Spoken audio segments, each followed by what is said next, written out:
Hello friends, नमस्कार। This is दीपक चौहान। दोस्तों, आज मैं आपके सामने वो बात लेके आया हूं कि जो अधिकतर आपके दिमाग में कंफ्यूजन रहता है और ये लगता है कि अंग्रेजी कैसे सीखी जाए। आप हमेशा ये सोचते हैं कि अंग्रेजी आखिर सीखे कैसे। क्या 3 महीने में अंग्रेजी सीखी जा सकती है? कुछ विज्ञापन तो यहां तक भी कहते हैं कि 7 दिन में अंग्रेजी सीखो, 15 दिन में अंग्रेजी सीखो, 1 महीने में अंग्रेजी सीखो, झटके से अंग्रेजी सीखो, आते से अंग्रेजी सीखो। क्या ये पॉसिबल है? सबसे पहले तो आपके मन से ये दिमाग से निकाल दीजिए, अपने दिमाग से ये निकाल दीजिए कि अंग्रेजी सीखना किसी समय सीमा के अंतर्गत किया जा सकता है। वो 3 महीना, 6 महीना, 1 साल, 1 हफ्ता, 15 दिन, ऐसा कुछ भी नहीं है। अंग्रेजी सीखने के लिए सबसे पहले मैं आपको जानना चाहूंगा कि उसका जो बेसिक बातें हैं, उसकी कुछ इंपॉर्टेंट बातें हैं, वो आपको मालूम होना चाहिए, वो आपको पता होना चाहिए। आज की वीडियो में 10 कुछ ऐसी बातें मैं लेके आया हूं जो अंग्रेजी सीखने में आपका सहयोगी होगी, आपकी मदद करेगी। तो मैं आपसे गुजारिश करूंगा कि मेरे वीडियो में आखिर तक बने रहें। वीडियो देखने के बाद बहुत लोगों को शेयर करें और मैं दावा करता हूं इस 10 वाक्यों के माध्यम से, इस 10 सुझावों के माध्यम से आप अंग्रेजी न केवल लिखना पढ़ना बल्कि बोलना भी सीख जाएंगे। फर्राटेदार, धारा प्रवाह, ये मेरा वादा है। लेकिन आपको मेरे नियमों का पालन करना होगा। इस वीडियो में आखिर तक बने रहें और वीडियो अच्छा लगा तो कमेंट सेक्शन में लिख के बताना है आपको। और मैंने भी कैसे अंग्रेजी सीखी, मैंने भी इन्हीं 10 सिद्धांतों का पालन करते हुए मैंने अंग्रेजी सीखी। तो चालू करते हैं, एक एक करके समझते हैं कि आखिर वो क्या चीजें हैं। और आखिर में मैं वो 10 पॉइंट एक साथ दूंगा मैं, जिससे आप इसका स्क्रीनशॉट निकाल सकते हैं और अपने जीवन में उसको उतार सकते हैं। तो दोस्तों चालू करते हैं। हताश मत होइए, निराश मत होइए। समझते हैं अंग्रेजी बोलना कितना आसान हो सकता है, कौन कौन सी अड़चनें आती है हमको अंग्रेजी बोलने के लिए। या सबसे पहला है कि टेंसेस का ज्ञान। तो दोस्तों आपको टेंसेस का ज्ञान होना चाहिए। टेंसेस का मतलब मैं आपको ये नहीं कहूंगा कि प्रेजेंट, पास्ट, फ्यूचर को रट डालो, लेकिन आपको एक उसका बेसिक नॉलेज तो होना चाहिए कि आखिर वर्तमान काल क्या है, भूतकाल क्या है, भविष्य काल क्या है, आखिर प्रेजेंट टेंस की क्या नेचर होता है, पास्ट टेंस का क्या नेचर होता है, फ्यूचर टेंस का क्या नेचर होता है। क्योंकि अगर कोई आपसे प्रेजेंट टेंस में क्वेश्चन करेगा तो आपको मालूम होना चाहिए, क्योंकि आपको जवाब भी प्रेजेंट टेंस में देना है। क्योंकि आपको अगर नॉलेज नहीं तो आप जवाब उसको पास्ट टेंस में दे सकते हैं, पास्ट टेंस का क्वेश्चन प्रेजेंट टेंस में जवाब दे सकते हैं, जो कि रॉन्ग हो जाएगा। इसलिए आपको टेंसेस का नॉलेज होना चाहिए, नॉर्मल नॉलेज होना चाहिए। टेंसेस जो कि 3 प्रकार होते हैं, उसके भी अलग अलग होते हैं 4 यानी कि 12, 312। जैसे मैं आपसे क्वेश्चन करूं कि वेयर आर यू गोइंग, आप कहां जा रहे हैं, तो आप ये नहीं कह सकते I was going to Mumbai, मैं मुंबई जा रहा था। नहीं, आपको बोलना पड़ेगा मैं मुंबई जा रहा हूं, मैं बाजार जा रहा हूं, तो आपको बोलना पड़ेगा I am going to Mumbai. इसीलिए मैं कह रहा हूं कि टेंस का नॉलेज होना चाहिए, क्योंकि क्वेश्चन किया गया प्रेजेंट टेंस में, तो आप पास्ट टेंस में जवाब नहीं दे सकते। पास्ट टेंस में क्वेश्चन किया जाएगा तो पास्ट टेंस जवाब देंगे। जैसे मैंने क्वेश्चन किया वेयर डिड यू लिव, आप कहां रहते थे, तो आप अगर बोलेंगे कि आई लिव इन दिल्ली, ये गलत हो जाएगा, क्योंकि उनने ये क्वेश्चन किया कि भैया आप कहां रहते थे, तो आपको जवाब देना पड़ेगा आई लिव्ड, पास्ट टेंस जवाब देना पड़ेगा आई लिव्ड इन दिल्ली। अगर क्वेश्चन फ्यूचर टेंस में किया जाएगा तो जवाब भी फ्यूचर टेंस में आएगा। व्हेन विल यू कम, आप कब आएंगे, व्हेन विल यू कम, ये क्वेश्चन किया गया है, तो आप ये नहीं बोलेंगे कि I am coming after some time, मैं कुछ समय बाद आ रहा हूं। ये कुछ हद तक चलाया जा सकता है, सामने वाला समझ जाएगा ये बात और है। लेकिन अगर आप बोलेंगे I will come after some time, तो ये सेंटेंस हमारा बिल्कुल राइट होगा। तो टेंसेस का नॉलेज होना बहुत जरूरी है। बेसिक नॉलेज की बात करूंगा और अभ्यास करते करते सारा नॉलेज अच्छे से होने लग जाता है। वीडियो बड़ा ना हो जाए, क्योंकि हमको 10 पॉइंट्स पर हमको डिस्कस करना है, इसलिए मैं जल्दी से सेकंड पॉइंट में आ जाता हूं। अब टेंस 12 कौन कौन से होते हैं, इसको डिटेल में पढ़ना तो आप मेरे वीडियो को देख सकते हैं। ओके, अब हमारा आ गया सेकंड वाला, महत्वपूर्ण वोकैब्युलरी का ज्ञान। जो हमारी महत्वपूर्ण वोकैब्युलरी होती है, हमारे आसपास की जो वोकैब्युलरी होती है, जिसमें वर्ब हो सकता है, एडजेक्टिव हो सकता है, नाउन हो सकता है, उसको हमको याद करना पड़ेगा। क्योंकि आपको पता होना चाहिए कि जिसके बारे में आप बात करें, शेर के बारे में बात करें, शेर का ज्ञान होना चाहिए, शेर से संबंधित जितने शब्द हैं उनका ज्ञान होना चाहिए। सब्जियों के बारे में बात करें तो सब्जियों के नाम आपको पता होना चाहिए। आपको उठना, बैठना, खाना पीना, रोना, ये जो क्रियाएं हैं, जो नॉर्मल वर्ब हमारी होती है, उसका ज्ञान होना चाहिए, तभी तो आप बोल पाएंगे। नहीं तो इसलिए ऐसे बहुत सारे वर्ड होते हैं तो वो सब वोकैब्युलरी में आ जाते हैं। तो हमको वोकैब्युलरी यानी शब्द भंडार का ज्ञान होना चाहिए जो नॉर्मल होते हैं। मैं ये नहीं बोलूंगा कि आपको 5-10 हज़ार शब्द भंडार याद होना चाहिए। लेकिन जो हमारे आसपास के हैं, जिसके आप अपने बारे में सोचो कि मैं अधिकतर कैसे वाक्य बनाता हूं, किस प्रकार के वाक्य बनाता हूं, तो उससे संबंधित वोकैब्युलरी यानी शब्द भंडार का ज्ञान आपको होना बहुत जरूरी है। तो ही आप अच्छे से लिख पाएंगे, बोल पाएंगे और क्या कर पाएंगे, पढ़ भी पाएंगे। यस, पढ़ने के लिए फिर मैगजीन है, न्यूज़पेपर भी है। ओके दोस्तों, ये हमारा सेकंड तरीका हो गया। आखिर में आपको 10 मैं आपको पॉइंट देने वाला हूं एक साथ। चलो नेक्स्ट में आ जाते हैं। तीसरा है सेंटेंस कैसे बनाए, उसका क्रम क्या होगा। ये बहुत इंपॉर्टेंट है। सेंटेंस कैसे बनाए, इसका क्रम क्या होगा, ये भी आपको मालूम होना चाहिए। जब बहुत बड़े वाक्य रहते हैं तो बहुत बड़े वाक्य बनाने के लिए हमें सबसे पहले क्या लिखना पड़ेगा, सब्जेक्ट।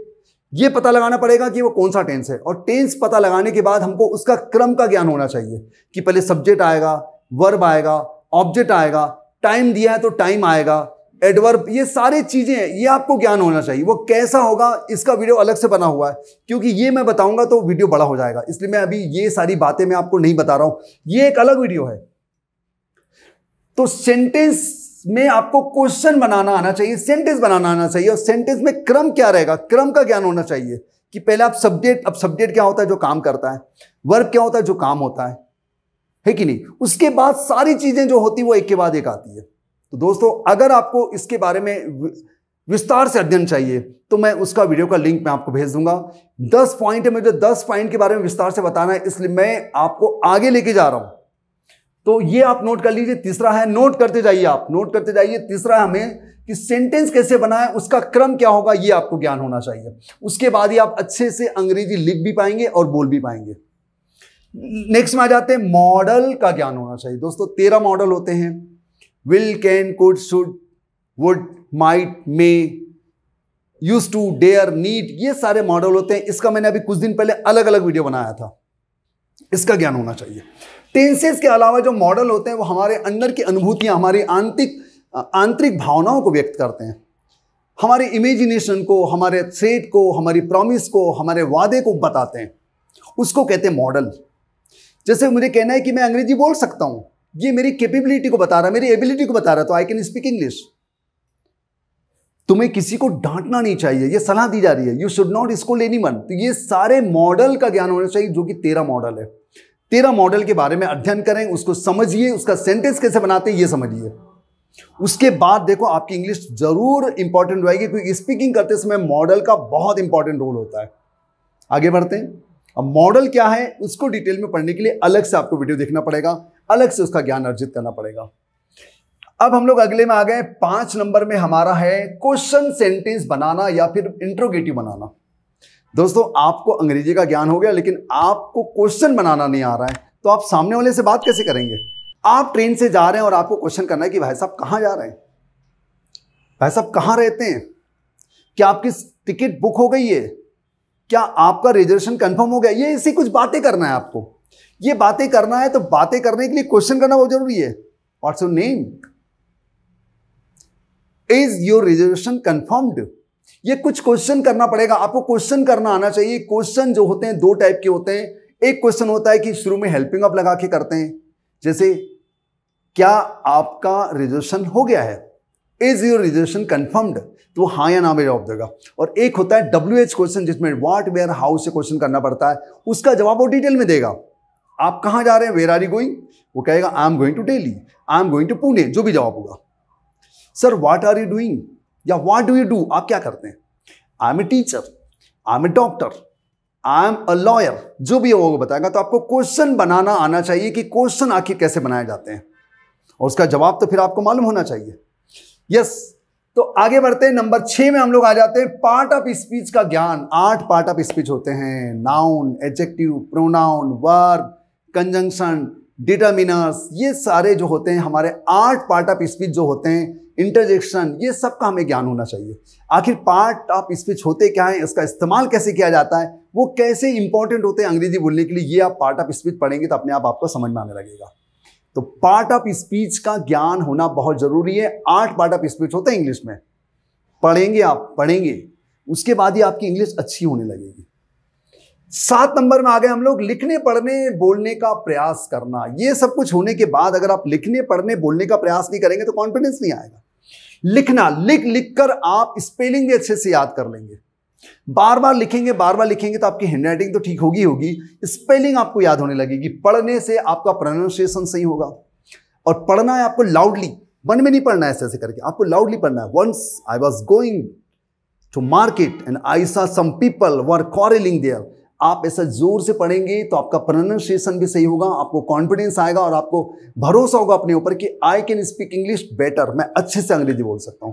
आपको अपने ऊपर कॉन्फिडेंस आएगा तो आपको बोलना भी है, पढ़ना भी है, इसके बाद आप सब कुछ करेंगे तो देखो आपकी इंग्लिश कितनी अच्छी होने लग जाती है। ये सब प्रयास करना है, उत्साह होना चाहिए, पैशन होना चाहिए, जुनून होना चाहिए ये सब कुछ करने के लिए। मैं तो कहूँगा एक डायरी मेंटेन कर सकते हैं, डायरी मेंटेन करेंगे तो आप उसमें लिखिए, रोज की घटना लिख सकते हैं, कुछ टॉपिक पर लिख सकते हैं, जिसलिए लिखते लिखते अगर आपको कोई वर्ड समझ में नहीं आता तो आप उसको कंफर्म कर सकते हैं, डिक्शनरी कंसल्ट कर सकते हैं, अपने टीचर से अपने फ्रेंड से पूछ सकते हैं। ऐसे आपकी वोकैबुलरी अपने आप बढ़ने लगेगी। तो क्या चीज़ है, लिखना, पढ़ना और बोलना, ये तीनों को प्रयास करना है, जिससे हमारी इंग्लिश बहुत अच्छी हो जाती है। नंबर 8 में आ जाते हैं, प्रीपोजिशन, कंजंक्शन, डिटर्मिनेशन, इस प्रकार का नॉलेज होना चाहिए। आर्टिकल्स और भी हो सकते हैं, मैंने 3-4 लेके आया हूं, मैं ये नहीं कह रहा यही होना चाहिए, इसमें आर्टिकल भी हो सकता है और भी बहुत सारे, जीरंड हो सकता है, कॉजिटिव वर्ब्स हो सकते हैं, ऐसे बहुत सारे अलग अलग चीजें हैं जिसका हमें ज्ञान होना चाहिए। उसके बाद ही हम लोग अंग्रेजी अच्छे से बोल सकते हैं। प्रीपोजिशन का मतलब होता है जो नाउन और प्रोनाउन की स्थिति बताता है। बहुत सारे प्रीपोजिशन हो सकते हैं, 100 से ज्यादा प्रीपोजिशन होंगे, 25 मेन होते हैं। जैसे ऑन, हमें कहना है कि किताब टेबल पर है, टेबल पर, तो आपको पर, नीचे, ऊपर, दाएं बाएं, ये सब क्या होता है मालूम होना चाहिए, नहीं तो आप कैसे वाक्य बनाओगे। किताबें टेबल पर है, there are books on the table, मैंने ऑन लगाया। मैं कल से आऊंगा, अगर आप कहीं जॉब करने जा रहे हैं तो आप कहेंगे आई विल कम फ्रॉम टुमारो। अब से क्या होता है ये मालूम होना चाहिए, में क्या होता मालूम होना चाहिए, पर क्या होता मालूम होना चाहिए, ऊपर क्या होता मालूम होना चाहिए, अंदर क्या होता मालूम होना चाहिए। ये सारे प्रीपोजिशन होते हैं, हमें पता होना चाहिए, तो ही तो सेंटेंस बना पाएंगे। कंजंक्शन 2 या 2 से अधिक वाक्यों को, शब्दों को जोड़ता है, उसको कंजंक्शन कहते हैं। जैसे एंड, बट, सो, बिकॉज, बहुत सारे कंजंक्शन होते हैं जो हमारे सेंटेंसेस को, हमारे वर्ड्स को, हमारे फ्रेजेस को जोड़ता है। इसका ज्ञान होना बहुत अति आवश्यक है। डिटर्मिनेशन, डिटर्मिनेशन जो डिटरमाइन करता है कि कोई चीज कितनी है, मात्रा बताता है, संख्या बताता है, उसको डिटर्मिनेशन कहते हैं।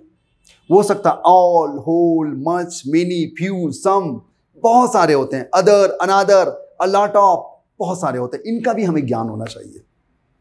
ओके, इसका ज्ञान करने से हमारी इंग्लिश बहुत अच्छी डेकोरेटिव हो जाएगी, ब्यूटीफाई हो जाएगी, परिष्कृत हो जाएगी। आगे बढ़ते हैं, नंबर 9 में आ जाते हैं, फ्रेजेस और बोलचाल वाले वाक्यांशों का ज्ञान। कभी कभी हमें कुछ वाक्य रटने पड़ेंगे, एकदम दिमाग में बैठाना पड़ेगा। वाक्यांश फिक्स होते हैं, वाक्यांश जिसको इंग्लिश में फ्रेज कहते हैं, उसका ज्ञान होना बहुत जरूरी है। बोलचाल वाले वाक्यांशों का ज्ञान होना बहुत जरूरी है। जैसे आपने देखा होगा, अधिकतर लोग आपसे क्वेश्चन करते हैं हाउ आर यू, तो आप कहते हैं I am fine thank you, fix word हो गया, आपने उसको याद कर लिया है। उसके लिए आप सोचते नहीं भैया कौन सा टेंस लगाऊं, क्या विल लगाऊं, क्या इज लगाऊं, क्या वाज लगाऊं, नहीं, आप एकदम बोल देते हैं thank you, I am fine thank you, and how are you. हम भी ऐसा क्वेश्चन करते हैं। तो कुछ ऐसे फ्रेजेस होते हैं, जैसे हमें कहना है कि ट्रेन से, बाय ट्रेन, फिक्स वर्ड है, ये हमें याद करना पड़ेगा। हमें कहना है पैदल, ऑन फुट, फिक्स वर्ड है। रविवार को, ऑन संडे, फिक्स वर्ड है। शाम को, in the evening, fix word है। रात को, एट नाइट या इन द नाइट। तो ये सारे फ्रेजेस होते हैं जो फिक्स होते हैं, उनका ज्ञान होना बहुत जरूरी है। पढ़ते पढ़ते ये ज्ञान आपको होने लगेगा। जब आप स्टोरी बुक्स पढ़ेंगे या फिर मैगजीन पढ़ेंगे या कुछ भी चीज पढ़ेंगे जो काम की हो आपकी। हाँ, एक चीज मैं बताऊंगा कि वो चीज पढ़े जो आपको मजा आ रहा हो। जबरदस्ती पढ़ने के लिए नहीं पढ़ना है, आपको मजा आना चाहिए। वो वाली चीज पढ़ के देखिए, देखना आपको मजा तो आएगा ही आएगा, इंप्रूवमेंट अपने आप होने लगेगा। तो फ्रेजेस और बोलचाल वाले वाक्यांशों का ज्ञान होना बहुत जरूरी है, उसको याद ही रखना पड़ेगा। फिर उसके बारे में सोचना नहीं पड़ेगा कि सेंटेंस हमें कैसे बनाना है। तो कुछ रटे रटाए वाक्य होना चाहिए। जैसे इडियम्स जो होते हैं, कहावतें जो होती हैं, वो एकदम फिक्स होती है। उसके लिए आप कोई टेंस का यूज नहीं करते हैं। आपको कहना है कि ना समझाने आंगन टेढ़ा, तो इसके बारे में आप आंगन का यूज नहीं करेंगे, ना डांस का यूज करेंगे। You don't know dancing in courtyard is bent बोलने की जरूरत नहीं है। इसका फिक्स बना हुआ है, a bad workman quarrels with his tools. A bad workman quarrels with his tools, ये फिक्स वर्ड है, आपको उसको लर्न करना पड़ेगा। ओके, जैसे कहते हैं ना, जैसे को तैसा, कैसे अनुवाद करोगे? अरे भैया फिक्स वर्ड है, tit for tat, drop in the ocean, ये सब फिक्स वर्ड है, हमें लर्न करना पड़ेगा। 10th नंबर में हम लोग आ गए। इसके अलावा और भी हो सकते हैं, लेकिन मैंने कुछ गिने चुने वर्ड लेके आया हूं जिससे हमारा कंफ्यूजन बढ़ ना जाए। वैसे भी आप कंफ्यूज अंग्रेजी सीखने के बारे में, मैं चाह रहा था कि आपका कंफ्यूजन बढ़ ना जाए, इसी मैंने जानबूझ के राउंड फिगर में लेके आया हूं 10। माहौल तैयार करना, स्पीकिंग पार्टनर बनाना और अपनी बातों को जोर से व्यक्त करना, बहुत इंपॉर्टेंट बात है। सबसे पहले तो मैं माहौल क्रिएट करना पड़ेगा कि आपने इतना सारा कुछ सीखा, अपने मन अंदर ही अंदर रख लोगे और आप कहेंगे भैया मुझे सब समझ में आ रहा है लेकिन बोल नहीं पा रहा हूं, मुझे सब समझ में आ रहा है उसको व्यक्त नहीं कर पा रहा हूं, क्या मतलब रहा ऐसे अंग्रेजी सीखने का। तो मैं तो कहूंगा उसको बोलने का प्रयास भी करना पड़ेगा, अपने पार्टनर के साथ माहौल तैयार करना पड़ेगा, ऐसा एटमॉस्फेयर बनाना पड़ेगा कि चलो भाई आज हम लोग इंग्लिश स्पीकिंग बात करते हैं, ये हमारा टॉपिक रहेगा। बोलो, कुछ का कुछ बोलो, अपनी बात को रखो, सिंपली वर्ड में रखो। अगर आपको वो वर्ड याद नहीं आ रहा तो एक सिंपल तरीके से अपनी बात रखो, सब्स्टिट्यूट शब्दों का इस्तेमाल करके बात करो, लेकिन बोलते रहो। बोलते बोलते रहने से वो चीज अपने आप बनने लग जाती है। सामने वाला भी आपकी हेल्प करेगा, आप भी उसकी हेल्प करो। ऐसा माहौल आपको क्रिएट करना पड़ेगा। एक पार्टनर होना बहुत जरूरी है। अगर पार्टनर नहीं होगा तो आपकी स्पीकिंग अच्छी नहीं हो पाएगी, आप सब कुछ भूल जाएंगे। तो please make one partner to speak English.